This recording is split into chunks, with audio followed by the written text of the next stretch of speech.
نماز کے ترجمے کا آغاز کرتے ہیں۔ سامعین محترم، نماز ہر انسان کے اوپر، ہر عاقل پہ، بالغ میں، مرد ہے، عورت ہے، ہر حال کے اندر فرض ہے۔ اور یہ قرآن مجید فرقان حمید میں 80 سے زائد مرتبہ نماز کے پڑھنے کا حکم آیا ہے، جو واضح طور پہ آیا ہے، اور اشارتاً خالق کائنات نے 700 مرتبہ بندہ مومن کو نماز پڑھنے کا حکم دیا ہے۔ سامعین محترم، اور پھر احادیث طیبہ کا ایک ڈھیر سارا ذخیرہ ہے جو نماز کی اہمیت ہمیں بتاتا ہے۔ تو یہ ساری باتیں جو ہے وہ چونکہ ہوتی رہتی ہیں، تو لہٰذا یہ اس بات کے اوپر کہ انسان نماز کے اندر سستی کرے، کسی قسم کی کوئی گنجائش نہیں ہے۔ نماز پڑھے، نماز پڑھنے سے عاجز آ گیا ہے، کھڑے ہو کے پڑھنے سے، بیٹھ کے پڑھ لے، کرسی پہ بیٹھ کے پڑھ لے، اشارے سے پڑھے، لیٹ کے پڑھے، لیکن ہر حال میں اس نے پڑھنی ہے۔ مسافر ہے تو تب بھی پڑھنی ہے، مریض ہے تو تب بھی پڑھنی ہے، اگر رہ گئی ہے تو پھر اس نے قضا کرنی ہے۔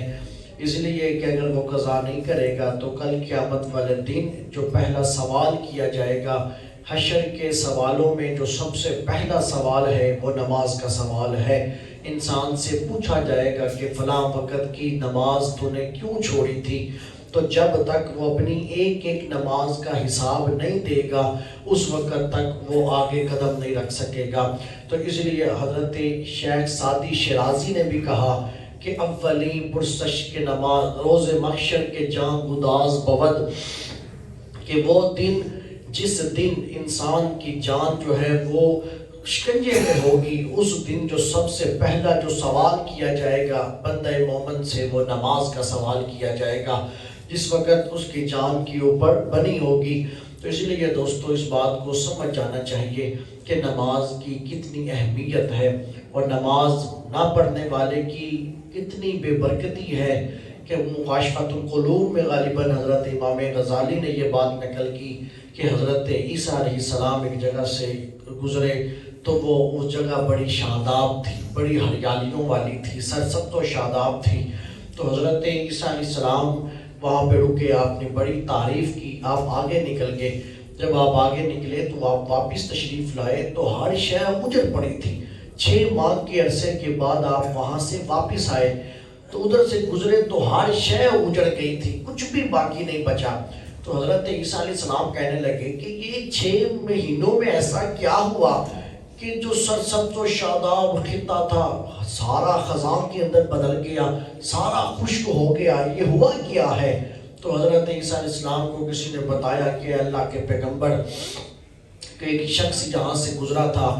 جو بے نمازی تھا، اس نے یہاں کے تالابوں کے اوپر آ کے اپنا ہاتھ منہ دھویا، پانی استعمال کیا، اس کی اتنی بے برکتی ہوئی، وہ پانی جہاں جہاں سے گزرتا گیا ہر چیز کو اس نے اجاڑ دی، ہر جو سرسبز و شاداب جو خطہ تھا وہ خزاں کے اندر بدل گیا۔ دوستو وہ ایک بے نمازی جو کسی خطے سے گزر جائے اور وہاں پہ پانی سے اپنے ہاتھ منہ کو دھو لے، پانی کو استعمال کر لے، اس کا نتیجہ یہ ہے کہ سرسبز و شاداب علاقہ خزاں میں بدل جاتا ہے، بہار خزاں میں بدل جاتی ہے۔ تو دوستو پھر آپ یہ دیکھیں ہم لوگ کس حد تک نماز کی پابندی کرتے ہیں، ہمارے کتنے گھر ایسے ہیں، پھر گھروں میں پھر آپ گلیاں دیکھیں کہ شاید ہی کتنی گلیاں ایسی ہوں گی جن میں سے ایک بھی نمازی نماز پڑھنے کے لیے نہیں آتا۔ تو پھر ہم جو ہیں وہ بے برکتی کی شکایت کریں تو پھر ہمارا اپنا قصور ہے، ہم برکتوں والا کام کرتے کون سا ہے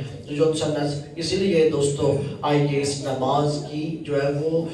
ہم اہمیت کو جانیں، اس کو سمجھیں، اور پھر دیکھیں حضور نے حدیث پاک ارشاد فرمایا، حضور نے فرمایا کہ الصلاۃ معراج المؤمن، کہ یہ جو نماز ہے یہ بندہ مومن کی معراج ہے، یہ اللہ کی ملاقات کا ایک بہانہ ہے۔ ہم حقوق العباد ادا کریں، ہم حقوق اللہ ادا کریں، پھر نماز کے لیے حاضر ہوں، پھر دیکھیں کہ نماز کے اندر نور خدا نظر کیسے آتا ہے۔ آمین محترم، انسان پورے تجھ کو احتشام کے ساتھ نماز ادا تو کرے تو اسے وہ لذت آئے گی کہ پھر جی نہیں چاہے گا کہ نماز مکمل بھی ہو، پھر انسان یہی تصور کرتا ہے کہ انسان حالت نماز میں ہی ہر وقت رہے، اس لیے کہ وہ بندہ مومن کی معراج ہے جسے نماز کہا جاتا ہے۔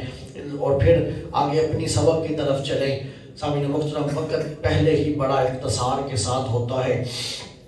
اب یہ جو ہم نماز کے ترجمے کا آغاز کر رہے ہیں، یہ نماز کا ترجمہ اس کی ضرورت کیوں ہے؟ اس کی ضرورت اس وجہ سے ہے سامعین محترم، جب ہم اپنے رب کی بارگاہ میں دونوں ہاتھ باندھ کے کھڑے ہوتے ہیں، کہیں رکوع میں کہیں سجدے میں، تو دوستو ہمیں اس بات کی خبر ہونی چاہیے کہ ہم اللہ سے کیا مانگ رہے ہیں، اللہ کی کیا صفت و ثنا کر رہے ہیں، ہمیں اس بات کی خبر ہونی چاہیے۔ اور پھر دوسری یہ فائدہ ہمیں ملے گا کہ یہ جو شیطان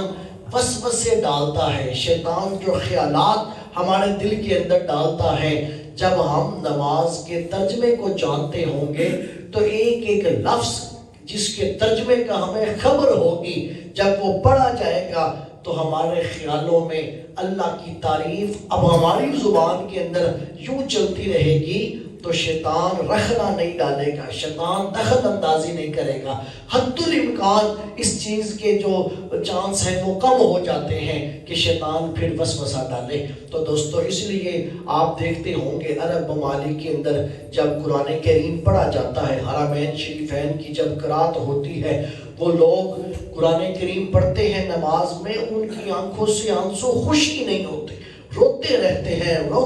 ہیں نماز کے اندر۔ کیوں؟ اس لیے کہ وہ جانتے ہیں کہ نماز کے معنی کیا ہے، نماز کے مطالب کیا ہیں، تو وہ ایک ایک چیز کے معنی کو جانتے ہیں، تو ان کے دلوں کے اندر وہ اثرات ہوتے ہیں، رکت طاری ہوتی ہے، آنکھوں میں آنسو آ جاتے ہیں۔ تو اس لیے دوستو نماز کے ترجمے کا جاننا ہمارے لیے ضروری ہے۔